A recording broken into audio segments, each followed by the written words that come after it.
साल 2021 north Korea के एक स्टेडियम में हजारों लोगों को इकट्ठा किया गया और सबसे आगे खड़े थे एक 22 साल के लड़के के अपने माँ बाप।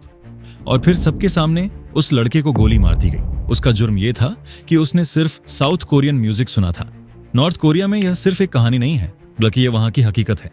साल 2020 में वहां एक कानून पास हुआ, elimination of reactionary thought and culture act. इस कानून के अनुसार अगर कोई व्यक्ति के पॉप सुने, साउथ कोरियन ड्रामा देखे या विदेशी कंटेंट देखे, इसके लिए तो उसकी सजा हो सकती है 15 साल की जेल या पब्लिक एग्जीक्यूशन।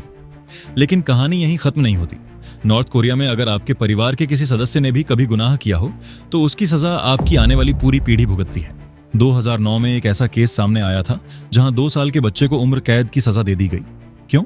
क्योंकि उसके घर में बाइबल पाई गई थी। नॉर्थ कोरिया को दुनिया का ओपन प्रिजन कहा जाता है। यहाँ लोग अपने ही देश में आजाद होकर भी कैदियों जैसी जिंदगी जीते हैं। यहाँ बिना परमिशन के एक शहर से दूसरे शहर जाना भी क्राइम है। और अगर कोई देश छोड़कर भागने की कोशिश करे तो उसकी सजा सिर्फ 2 होती है, या तो उम्र कैद या सीधी मौत।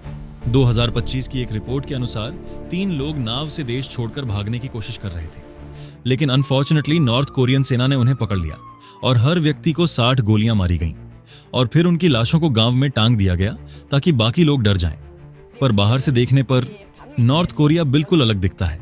टिकटॉक और यूट्यूब जैसे प्लेटफॉर्म पर आपको वहां के चमकते शहर, मॉल्स और खुश लोग दिखेंगे, लेकिन सच बिल्कुल अलग है।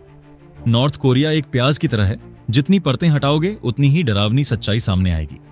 यहाँ हर घर में सुप्रीम लीडर की तस्वीर लगाना अनिवार्य है, और अगर आपके घर में आग लग जाए तो पहले तस्वीर बचानी है, क्योंकि वहां तस्वीर की कीमत इंसान की जान से ज्यादा है। नॉर्थ कोरिया में पढ़ाई भी होती है, लेकिन ज्ञान के लिए नहीं, बल्कि ब्रेन वॉश के लिए। हर किताब, हर टीवी शो, हर कहानी में सिर्फ एक ही हीरो होता है, और वो है किम फैमिली। और इस पूरे सिस्टम को कंट्रोल करता है एक खतरनाक सिस्टम, जिसे कहा जाता है सॉन्गबन सिस्टम। ये सिस्टम तय करता है कि आपको अच्छी नौकरी मिलेगी या पूरी जिंदगी मजदूरी करनी पड़ेगी। अगर एक देश में बोलने की आजादी नहीं है, भागने की आजादी नहीं और सोचने की आजादी भी नहीं, तो क्या वह देश है या सच में एक खुली जेल?